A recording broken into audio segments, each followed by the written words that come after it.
Dear students, welcome to the third session of Marketing of Financial Services, in which we will continue talking and understanding the deeper insights further regarding mutual funds. Today, we will try to understand how to select a good mutual fund scheme. This presentation tries to make marketing students acquaint with what are the different types of ratios available, what are the qualitative and quantitative factors which needs to be understood when we are going to suggest or pitch the mutual fund products to the customers or the investors. So as a marketing student, let us try to understand what all information should we have so that we can effectively pitch a right mutual fund understanding the needs of the customer. Let us try to look into the three aspects. The first aspect, what are the steps which are used to select a best mutual fund? There are 5 steps. Let us try to understand step number 1. We need to find out what is the reason the investor is trying to invest. Understand the reasons of investment of the investor to whom we are going to pitch the mutual fund. Second, let him get acquainted and analyze with respect to what is called as mutual fund rating, because it is available and given by good organizations which helps the investor relax in understanding what is a mutual fund rating. Third, we also try to understand what is exit load and expense ratio. We need to check those exit load and expense ratios. Once we will try to understand what are the mutual funds and what are their exit load and expense ratios. Let us try to look into the fourth aspect, which is AMC, which is asset management company should carry on a research on what is the AMC, what is its turnover, how long it is having its presence, what are the different fund schemes available, what are the returns on those. Also, we need to analyze what are the expenses those AMCs are charging upon. Third and our last step is step number 5, which is called as disciplined approach. Here, we need to have a disciplined approach analyzed for selection of mutual fund. Apart from the general steps, let us try to understand the next part, which is again talking about two different set of factors which one need to analyze before pitching the product to the customer. Those are categorized as quantitative factors and qualitative factors. Dear students, if you remember, I have told you to select one of the mutual fund and we were told to analyze that mutual fund in detail. The first one, if you remember, I told you something which is called as rating of a mutual fund, which was shown in a form of star. Easy to understand. Higher is the rating for the fund, the best is the mutual fund, depending upon what is the investment objective. Fund age generally preferred is the fund should be more than 3 years old. Past returns and fund volatility, which can be analyzed further by the technical ways. We'll try to understand that. We should look into what is the expense ratio which is available when we talk about the KID, which is called as key information document. Should look into whether there is an exit load. What is exit load? Exit load is a load which is charged when we are going to redeem or sell the units which we have in the form of mutual fund. So these are what are called as quantitative factors, and some qualitative factors are fund manager track record. As I told you, when we are going to carry out our presentations, you should give an information regarding who is your fund manager, how long he is working in the AMC, how long he is managing the funds, and what is the history, the way he has managed the fund.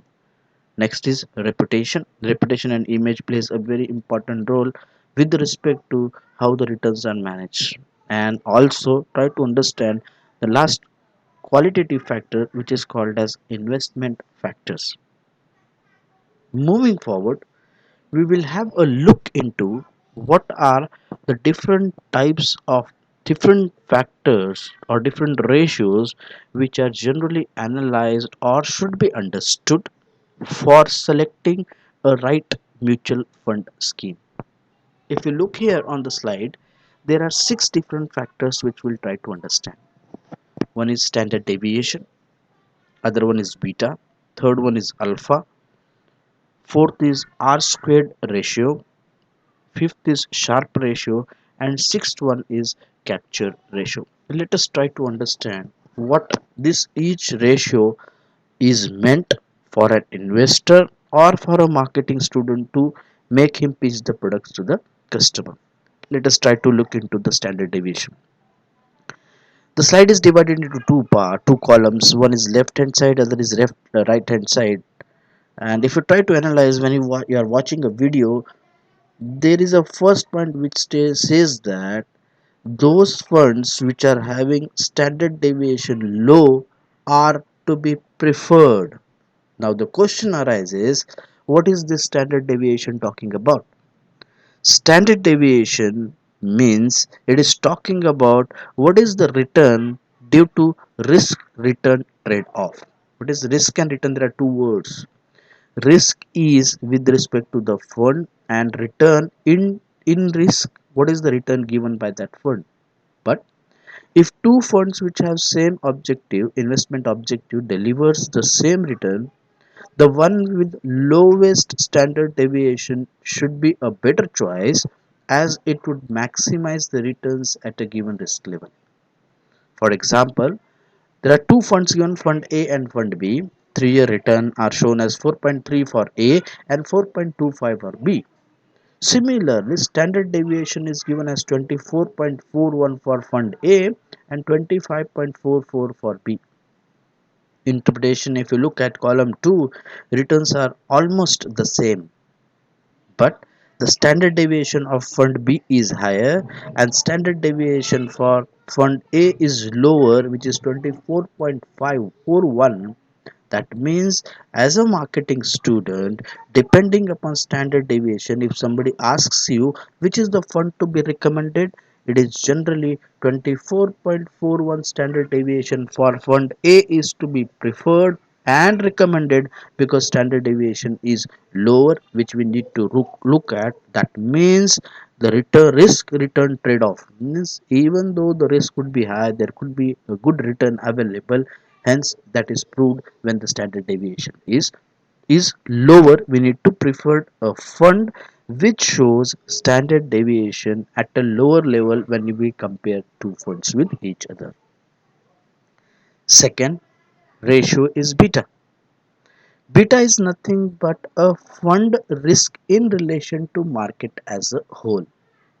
Now let us try to understand three values. When beta is 1, volatility of the fund and market are aligned. If the market is going up, my fund will also give you good returns. But when it is going down, it will also give it will give a return. Volatility of fund and markets are interrelated. But when beta is less than 1, the funds return are less volatile as compared to broader market. While when beta is more than 1, the funds return are more volatile as compared to the broader market. Means if beta is less than 1, what is going to happen? If market falls by 50%, funds may not fall by 50%.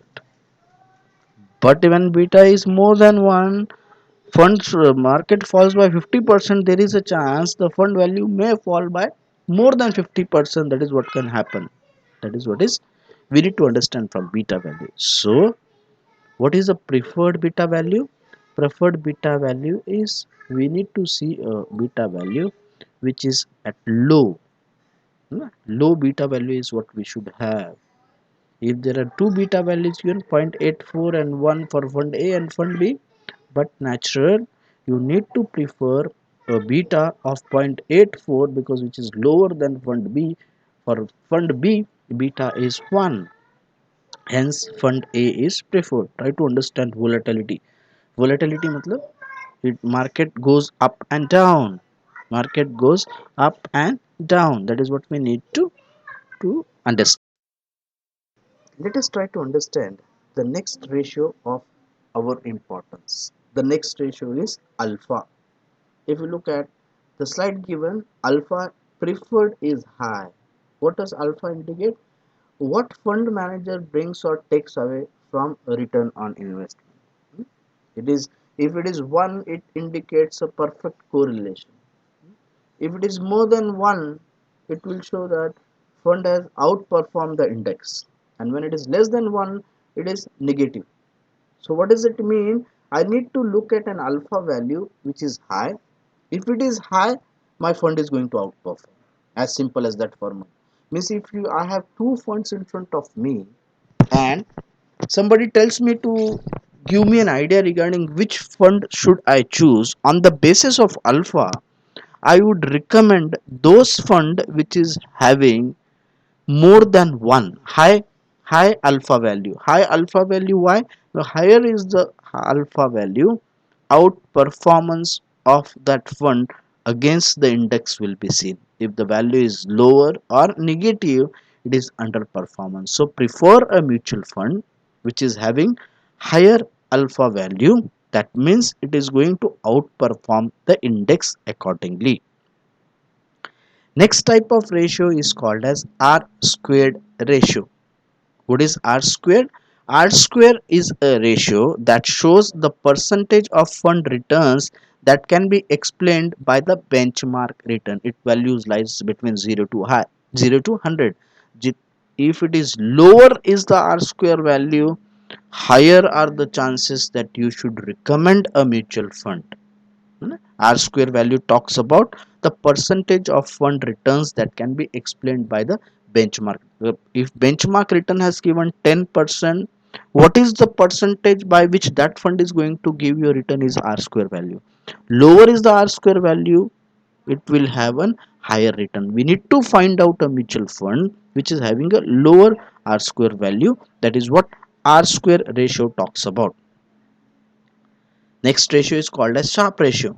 It is fund whatever returns the fund is given, is it due to the intelligent investment decision or exclusive risk taken by the manager? Absolutely right. For example, anybody makes an investment, there are two ways of, either he takes an intelligent decision or he is taking a risk for expecting a return. So depending upon that ratio, we will try to understand what is Sharpe ratio. Better is the fund, है ना? If you try to look at the Sharpe ratio, higher is the Sharpe ratio, the chances are you are going to get higher returns because it is an intelligent decision that has made for.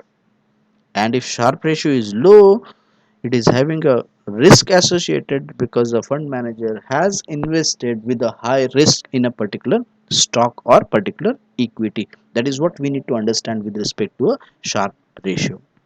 Moving forward, the last ratio which we talked about was the last ratio, if you look at, we were trying to analyze, was a capture ratio. What is this capture ratio? Capture ratio is that we can help us to analyze in terms of the market has done extremely well when the fund kept up with it, and when the market was bleeding, the fund comes out with minimal losses. In both the ways, that is what we need to analyze, is called as capture ratio. The most important questions be asking while assessing a mutual fund is looking back to see how efficiently the fund has cut back on losses during a down market and how it accumulated returns during an up market will give us a sight about the fund ability to ride through a volatile market. When it was up, what is the return accumulated? When it was down, what was the fund doing to cut back the losses? That is what will be analyzed. So capture ratio will tell us how much the fund returned relative to the benchmark in periods of up market and down market. In both up market when the market was in green and down market when the market was red. Upside market will take the instance where the market were positive and show how much of the fund has captured.